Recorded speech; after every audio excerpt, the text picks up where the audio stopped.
Good evening, doctors. Welcome again. Today we are going to discuss about gastroesophageal reflux disease. So, what is gastroesophageal reflux disease? When you have regurgitations of food, or we can say poor correlation between symptoms and endoscopic appearance. Gastroesophageal reflux disease. What are the indication for upper GI endoscopy? That is age more than 55 years, symptoms more than 4 weeks or persistent symptom despite treatment. Dysphagia means difficulty of engulfing a food, relapsing symptoms and weight loss.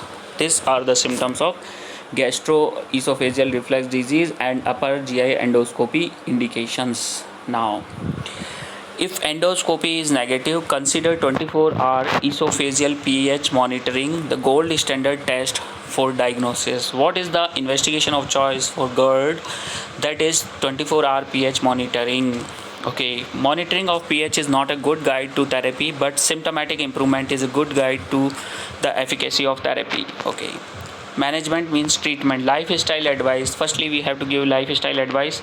If patient is obese, then he has to reduce his weight loss. Avoidance of dietary items that worsen symptoms like spicy foods, junk foods. Elevation of bad head if nocturnal symptoms. Avoidance of late meals.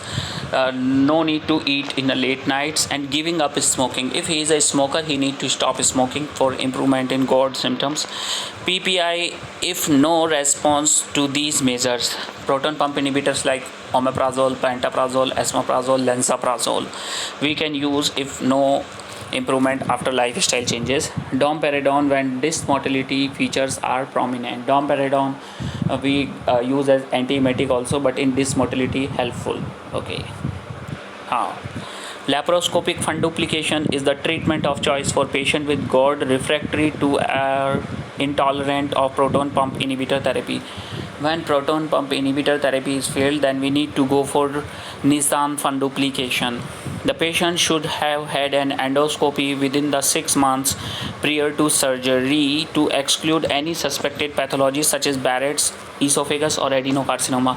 The complication of GERD disease is Barrett's esophagus, which results in adenocarcinoma. So, before surgery, we need endoscopy within 6 months. Okay.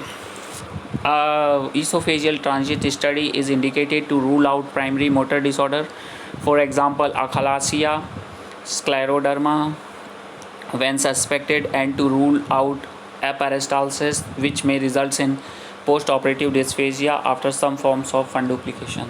So guys, I already finished with GERD.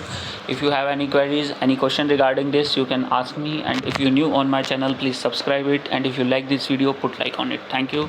Good day, goodbye. That's all for